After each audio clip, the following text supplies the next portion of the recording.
comes after 5.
Welcome to Trinity Church of Austin.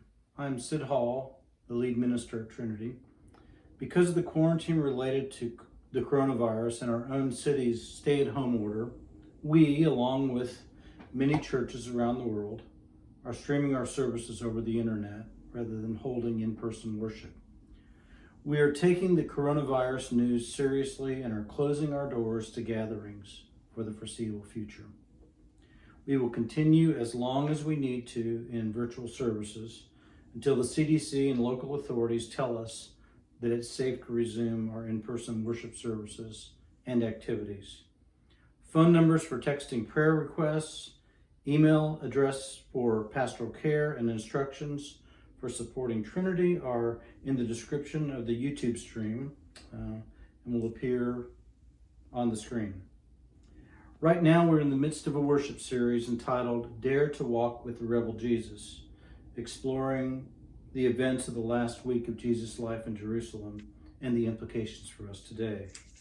This Sunday, our theme is The First Dinner, Risking Rejection. Please know that whether we're meeting face-to-face or live streaming at Trinity, we believe that no matter who you are, who you love, what you believe, or what you don't believe, you are welcome in this community. Welcome, friends, to the celebration.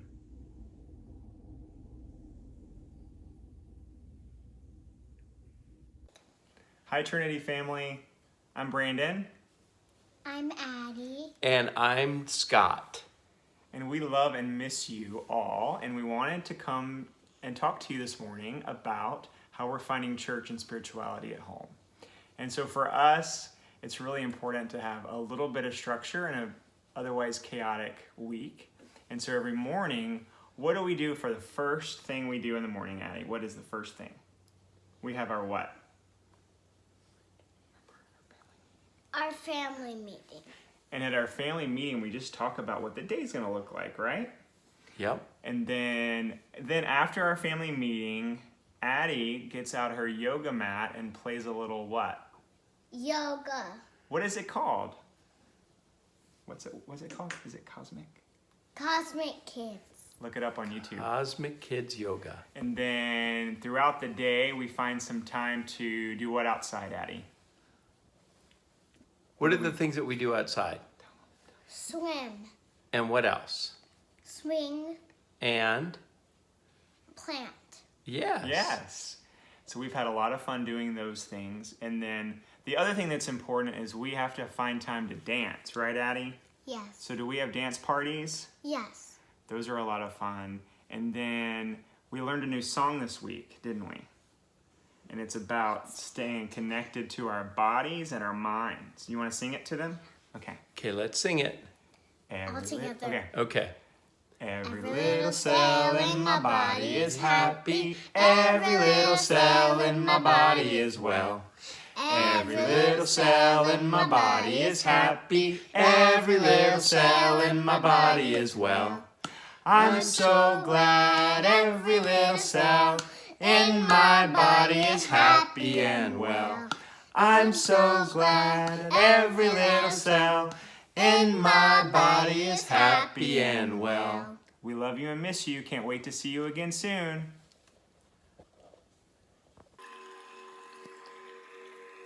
For today's meditation, I'd like to lead you through a couple of Qigong exercises. Qigong is the ancient Chinese practice of working with the energy, both internal and external. If you would like to stand, please do so. You can also do these sitting down.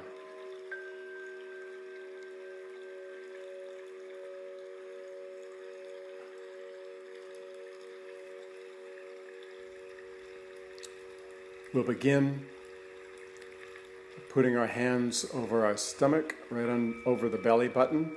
Take a deep breath in, breathe out through your mouth. Bring your hands up over your head. We're going to clear out the energy in our bodies from this morning. Breathe out as your hands come down. Relax. Then put one hand over the other, one around the belly button and the other one up higher. This is a mudra from the yogic tradition. And then we reverse. This connects you to the earth. The earth element is what we're focusing on Qigong today. Keep breathing. Bring your hands down to your sides. Bring your hands up over your head, and then this time you're going to move one hand down and the other one up, and you stretch. Hold it. Inhale, kind of like a windmill here. You switch hands, bring them in, push them out. Exhale.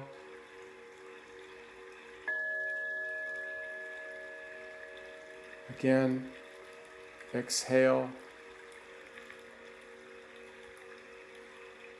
Bring them in again. Try not to hit the chain on your fan. Exhale as you push out.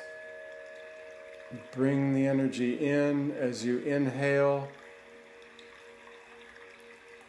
And then it spirals out, both up and down as you exhale. Do that again. Slowly, these movements should be slow.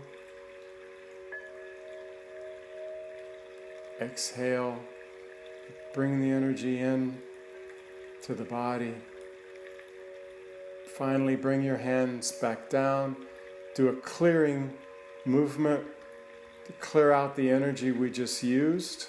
Slowly exhale and push it out. Then we inhale, bring in new energy into the body. Exhale as you bring it in slowly and seal this inside, the new energy that we'll use the rest of this morning. Hands back over the area called the dantian, or right above the belly button where chi is produced. Take a deep breath. Exhale.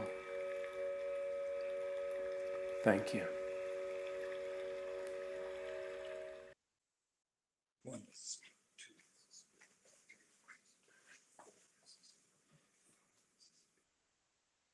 I invite you now into a time and an attitude of prayer.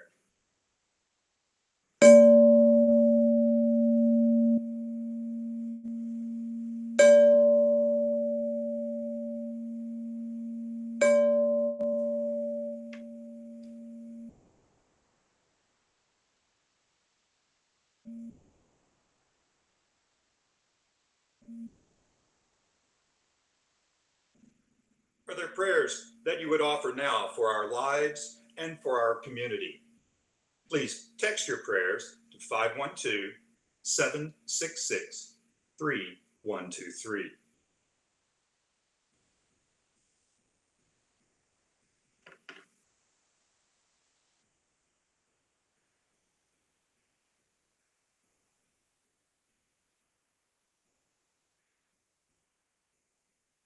Continuing prayers are offered for Stephen Robinson in Tulsa. Healing and joyful spirit. Receive our prayers. Prayers for families who are caring for elders at home.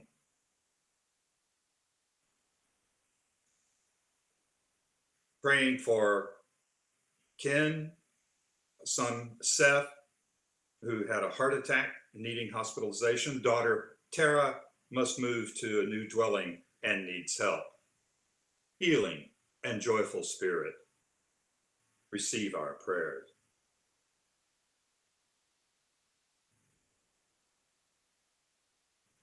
Continued prayers also for Chuck Ragland and a request to send him cards at Brushy Creek Nursing Home, which are especially important since he's not allowed any visitors.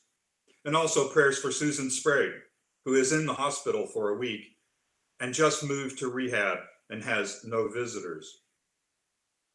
Healing and joyful spirit. Prayers. Prayers for the residents and staff at the Denton State School Supported Living Center now, who are experiencing a COVID-19 outbreak there. Healing and joyful spirit. Receive our prayers.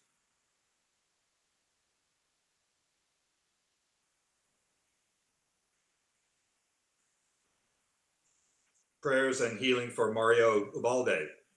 We're feeling very grateful that he was selected for COVID-19 testing. Tomorrow, love and blessings. Healing and joyful spirit. Receive our prayers.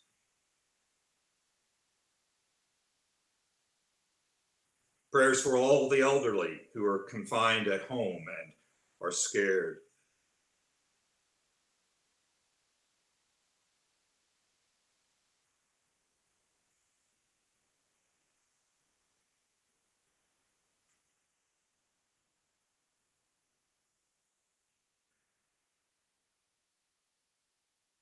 Pray that my sister Karen makes it back safely from Oakland, California, where she's contacted an ultrasonographer from Diana. Healing and joyful spirit. Receive our prayers. A prayer of gratitude for the beauty of nature and its restorative ability. Joyful and healing spirit.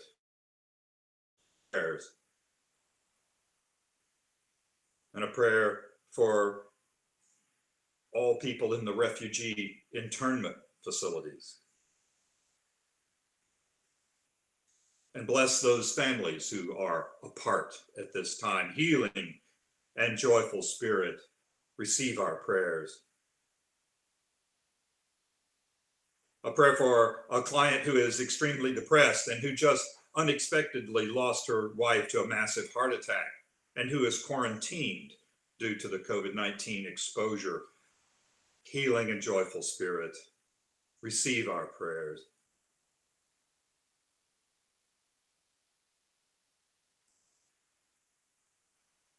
And for the life of L.G. Johnson, who passed away this weekend, healing and joyful spirit, receive our prayers.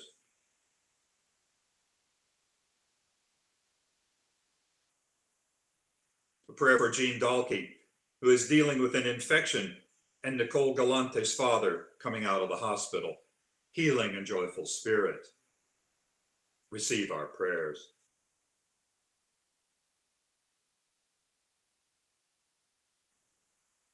And prayers for all who are gripped by fear, that may peace abound. Joyful and healing spirit, receive our prayers. And from Steve Larson, a prayer for people misled about the seriousness of this pandemic. Healing and joyful spirit, receive our prayers.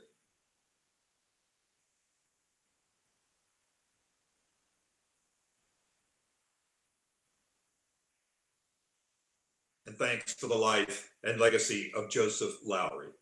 Healing.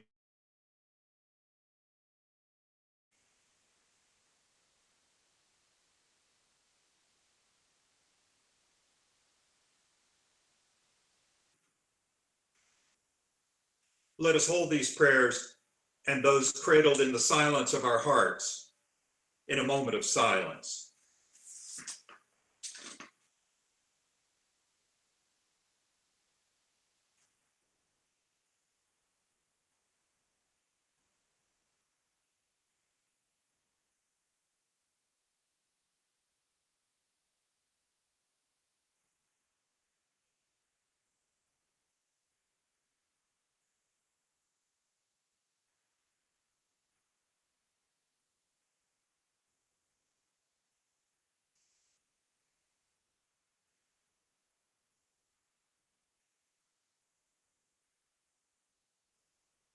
Loving God, it is so hard not to be afraid right now. Sometimes our fear makes us less compassionate and more judgmental. We think we can ward off getting hurt by holding back, unwilling to risk putting ourselves out there for the sake of love.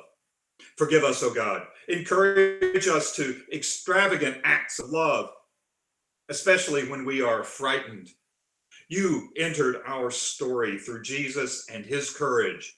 Now help us to fully enter into the story of your kingdom on earth as it is in heaven. Amen.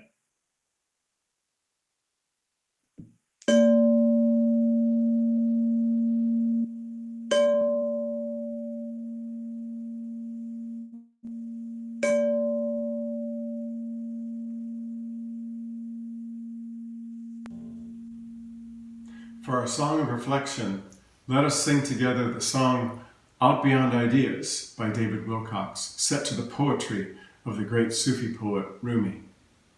Dave Robinson is going to lead us in a body prayer for the chorus of the song, which says, out beyond ideas of wrongdoing and right doing, there is a place, I'll meet you there.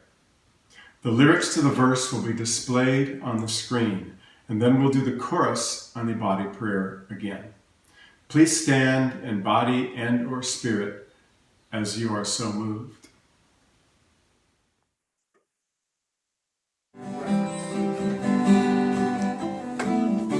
Beyond ideas of wrongdoing and right doing, there is a field, I'll meet you there. Out beyond ideas of wrongdoing and right doing, there is a field, I'll meet you there. When the soul lies down in the grass,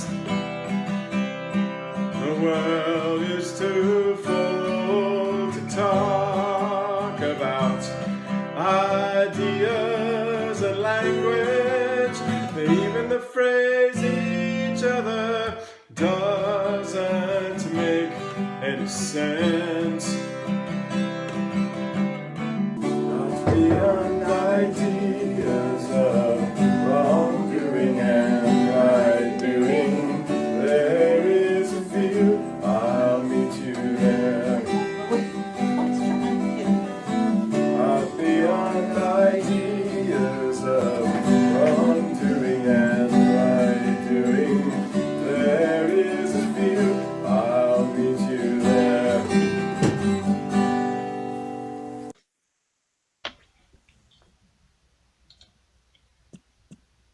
Hi, I'm Stephanie Molnar.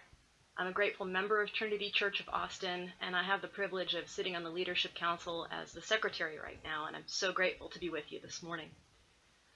Today we'll hear two readings. The first is from Mark 14:3 through 7, and it does have references to 14:3 through 9, Matthew 26:6 through 13, and John 12:1 through 8. While Jesus was at Bethany in the house of Simon the leper, as he sat at the table, a woman came with an alabaster jar of very costly ointment of nard, and she broke open the jar and poured the ointment on his head. But some were there who said to one another in anger, "Why was this ointment wasted in this way? For this ointment could have been sold for more than 300 denarii, and the money given to the poor." And they scolded her.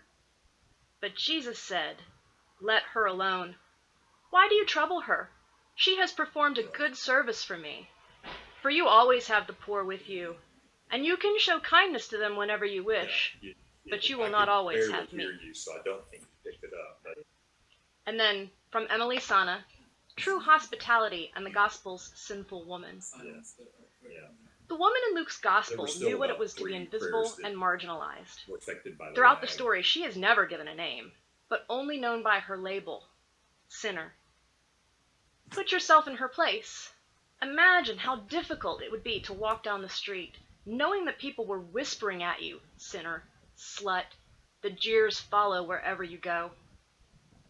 But then you hear of this man named Jesus. This man who sees people like you, people who are outsiders, ill, or just desperate. He sees them, calls them by name, and heals them.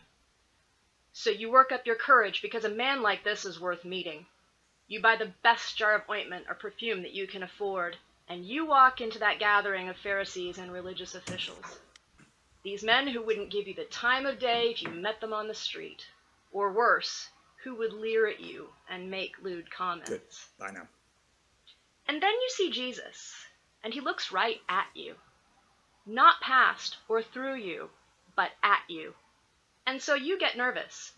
You can't bear to look him in the eye in order to anoint his head. You can't bear to see the love in his eyes or the compassion that no one else gives you. So, unable to meet his eyes, you bow down and anoint his feet instead. And you realize that in your haste to see him, you forgot to bring a towel. So you dry his feet with your hair. And you can't stop crying because finally, you have met the person who sees you for who you are. Do you know what it's like to be invisible? Do you know what it's like to have people who talk behind your back when you don't know about it? Do you know what it's like when, no matter how hard you try to put a face on things or to be present, the structures of society or the circumstances of your life have created this place where you are not seen, you are not heard, you have no voice, you are practically or maybe literally invisible. A friend of mine told me a story in seminary when he was in a hospital setting for pastoral care. He was being instructed by a professor who happened to be in a wheelchair. And even though that professor was with the group the whole time, my friend recalled the day that a doctor walked up to him and said, excuse me, I'm just curious about something. Would you all like some assistance in being shown around the hospital? And my friend said, of course. And then the man said to my friend, would he, pointing to the person in the wheelchair, like to be shown around as well? And my friend incredulously said, well, why don't you ask him? And he was just amazed at how that incident in that moment woke him up to how people who are disabled or people who are rendered invisible in whatever capacity in our society are treated and discounted continuously. The scripture passage that we just heard shared is one of those very powerful passages in the New Testament. It shows up actually in all four Gospels in some manner. And it's been dealt with in multiple ways by scholars and through history. The truth is we don't know the name of the woman that washed Jesus' feet with her tears. We don't know what she did profession. There's speculation. Some later even who wanted to discount the powerful role that Mary Magdalene had as a disciple in Jesus' life even made that story about Mary Magdalene. Some assumed that it was the same prostitute that was mentioned that was caught in adultery. But the truth is we don't know anything about that. We only see a woman who appears in the house of someone who himself was disabled in some way, who was invisible in some way, there with Jesus, and who knows who else was there. And they were in an interaction where this woman, filled with tears at Jesus, knelt down and took oil and washed his feet, and with her tears and the oil, and must have looked around and realized she had no towel or anything to dry his feet, so she used her hair. What I find powerful about this story is that it comes in most cases in the Gospels in Jesus' last week, after he's already marched into Jerusalem in what we know as Palm Sunday. And so the events are unfolding very quickly. Jesus has already been labeled by Rome and is probably being searched for at the moment, and is hiding out in Bethany with friends and with supporters. But he knows that his fate is inevitable, that he will be executed by the very powers that he spoke truth against. And so you would think that in that kind of urgency of purpose that Jesus held at that moment, that he would be very focused on making sure the disciples and everyone around him knew what was going on. And it must have seemed that this woman was a distraction, an interruption to a very important purpose that the disciples and Jesus were all about. And yet what we learn in the Gospels is that this interruption has something to do with the very reason Jesus spoke truth to power against Rome. That it represented the very core values of his ministry, of what he was all about, of what he wanted to get across to his disciples and to his followers, and what represented for him the kingdom on earth of justice and inclusion. This woman entered in invisibility, and we don't know what prompted her to do that. The reading that we just heard from speculates that perhaps Jesus caught her eye, or she caught Jesus' eye. And in that look of compassion, she felt and knew that she was visible, that she was seen, that he saw her and saw her in her blessedness for who she was, not the way the world saw her. We don't know her circumstances again, but she must have felt discounted. And in that moment of intense affirmation, knew that she had to adorn Jesus with her tears. What I find powerful about that story in this moment is that we are in the midst of a great anxiety in our society, in our world right now, over the coronavirus. Day by day, we don't know what's happening. The numbers are increasing everywhere. Here in Texas, we see it in the stay-at-home order.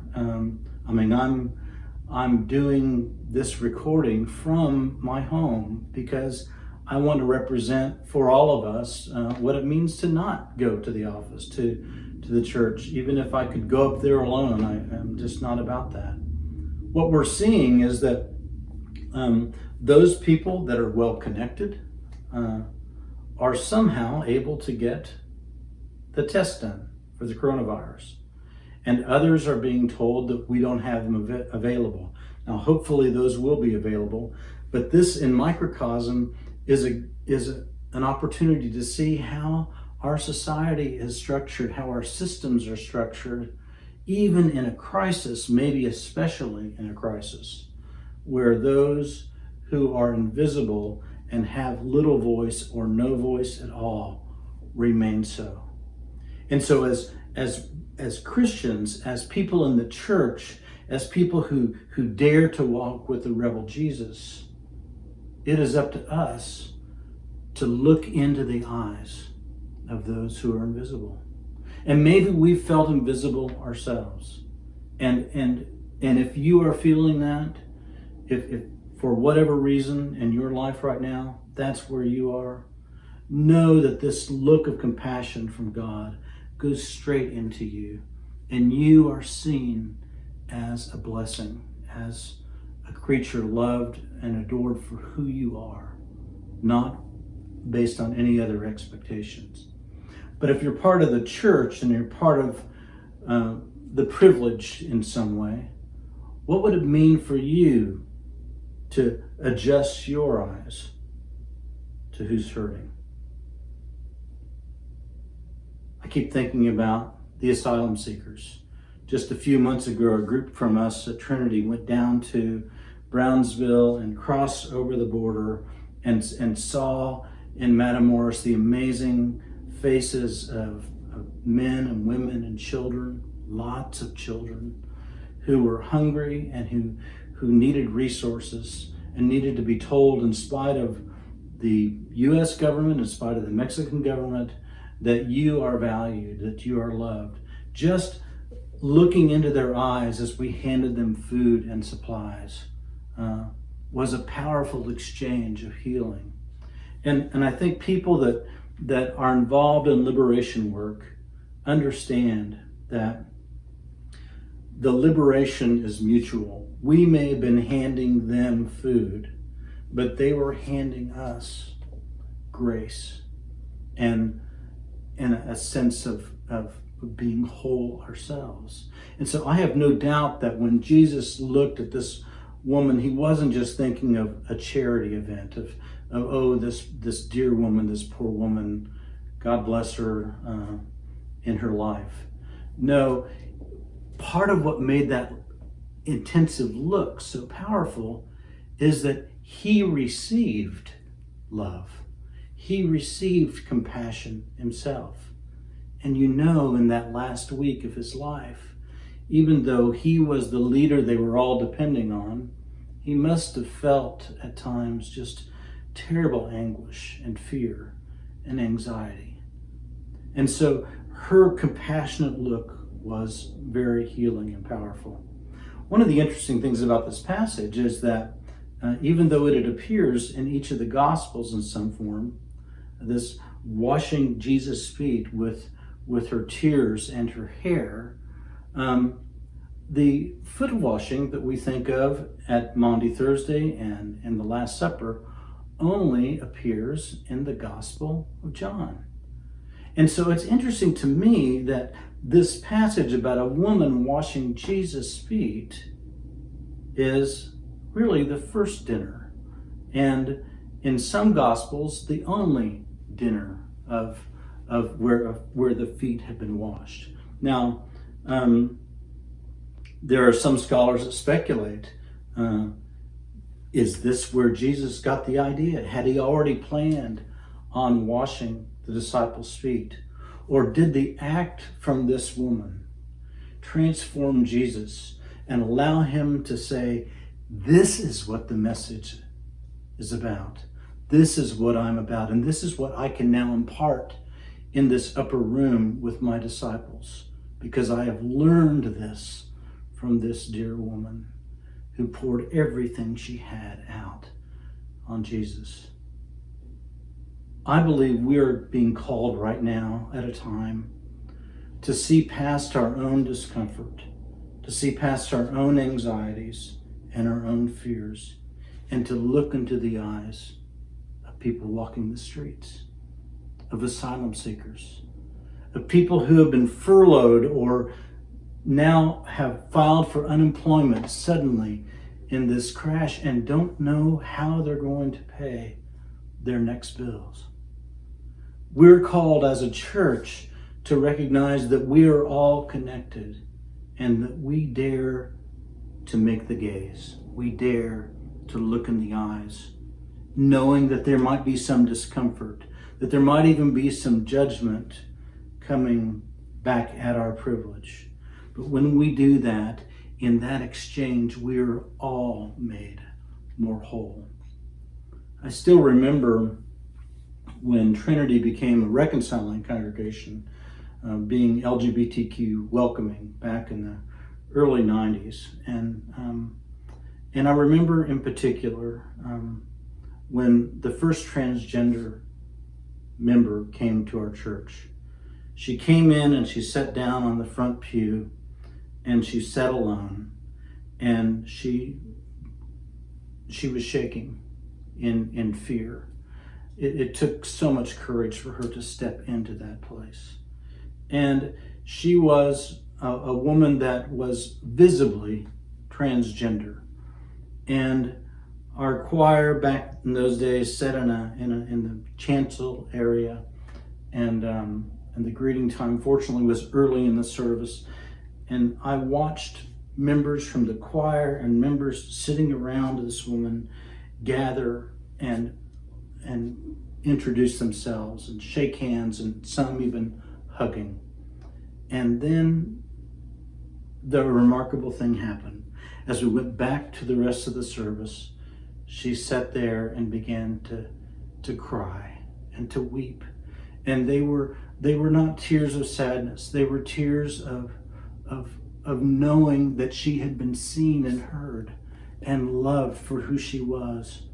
And I later heard from her as she joined the church and became a part of us and part of our ministry, that this was the first time she'd ever experienced anything this profound in terms of love and acceptance. We didn't always get it right. Sometimes we didn't know what we were doing, and sometimes we still don't. But in that moment, there was an exchange of looking directly in the eyes, and in that there was a mutuality of liberation that occurred. She thought she was coming to be accepted by us. And what really happened in the long term is that she helped us figure out a way to be more accepting. She became for us a bridge, a transformative channel to become more of what we sought to be. I still remember the rewriting of some words from Amazing Grace, and I wrote them down so I wouldn't forget them. And this was shared at an LGBTQ rally many years ago. It goes like this: Amazing grace, how sweet the sound that saved a soul like me. I once was told to hide from love, but now I'm seen and free. I invite you to dare to walk with the rebel Jesus. And as you do and you feel the urgency of the mission, notice the interruptions as well.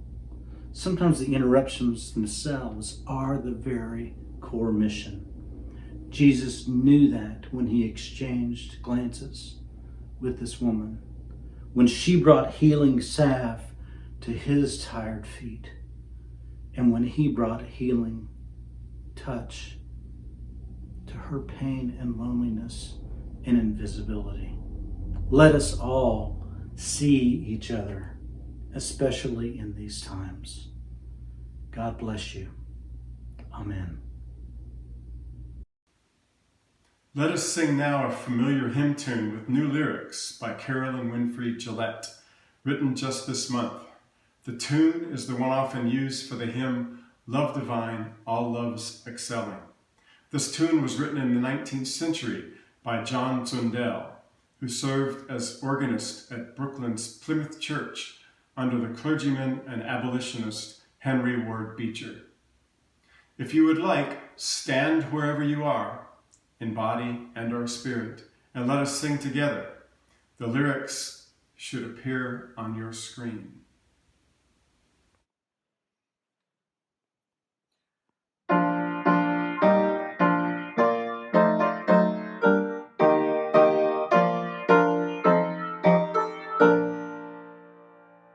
When we face an unknown future that we can't imagine yet, when the closeness we have treasured turns from blessing into threat, as we miss our friends and loved ones, as we crave community, may we look God in this season for a whole new way to be. Jesus faced the lonely desert as a time to look within. There he met such trial and conflict, there he knew you were with him. In this time of separation, when we miss the life we've known, may we hear your voice proclaiming, I am here, you're not alone. May we cherish those around us as we never have before. May we think much less of profit. May we learn what matters more.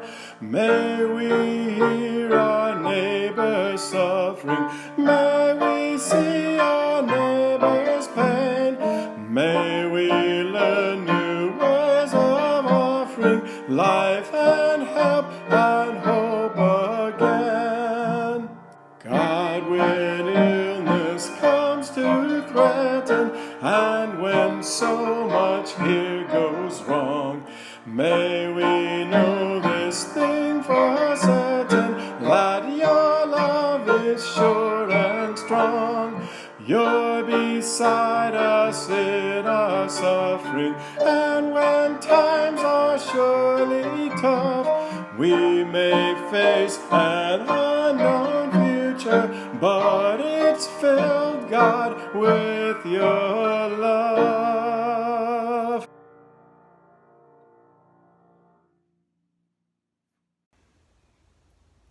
Now is the time that we bring forth our offerings. More than ever, your support of the programs and ministry of Trinity is critical.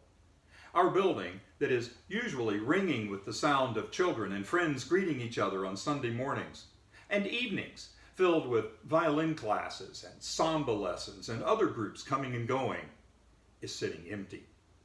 A critical part of our income stream has been put on hold, along with much of the rest of our lives. We're usually focused on our annual Easter offering at this time, that springtime bump in our budget. Now, it's critical for meeting the commitment to paying our youth workers and our hourly staff, and keeping our facilities open and available to Hope Food Pantry and the Homeless Task Force. Now, I want you to know that while most of the building is sitting quiet, the community hall is buzzing because Hope Food Pantry has partnered with Green Apple to greatly expand their operation in this time of need and anxiety when so many jobs and incomes have been lost. Trinity is proud to be able to offer them the space to operate out of. Now, there are several methods that you can use to give to Trinity today. You can go to our website, www.trinitychurchofaustin.org, and choose the Select tab and scroll down that page to find these options. You can download the Give Plus mobile app from either iTunes or Google Play, or you can give directly by a text at 512-967-0292 and use the keyword special for our Easter offering. Please send Trinity your most generous offerings.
Hey everybody. Hey, it's Gus here. Got my family and we moved out of the seminary apartment into our RV, and so we're out here in Fredericksburg, so the kids have some space without being around other people as opposed to being in that little apartment. So I wanted to give you guys some announcements of what's going on in the life of the church. We have been meeting as a team and planning out a variety of things to get going. We've been brainstorming. We'd love your input if you guys have it. As well, if you guys have ideas, please feel free to reach out to one of us via the emails on the website. We want everybody to know that, and it'll be up on a slide, but that if you need pastoral care, and we'll be also trying to reach out as well, Sid's cell phone number is 512-423-6887, and you'll be able to go back for that as well, 512-423-6887. To get directly in contact with him, or you can email Pastoral Care, all one word, pastoralcare @trinitychurchofaustin.org. You can also donate to the Hope Food Pantry. That's still going on at Trinity. They're still doing that, and they're still serving a population that can't shelter in place because they don't have a place. Also, we've been setting up the phone tree, which is just going to be a way for us to contact people, to get out like immediate information separate from the weekly update that we have. And the first thing we're going to set up that will be happening this week is a virtual coffee with Sid. So that'll be this Thursday at 10:30 a.m., 10:30 to 11 a.m. on Thursday, 11:30. And the link is in the email update, and it's going to be like a Google Hangout with Sid. So everybody will be there, everybody see each other's faces, and have a cup of coffee and have conversation there. and we'll see how that works. But we're planning out things like I'm still planning to give a course in the evenings on Wednesday, starting after Easter. We'll have more on that kind of stuff to come. We're trying to figure out ideas about how we can build community in this unprecedented time. So that's what we have for today.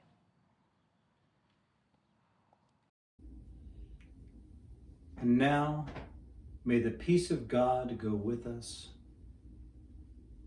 May the power of God sustain us. And may the love of God keep us together forever. Amen.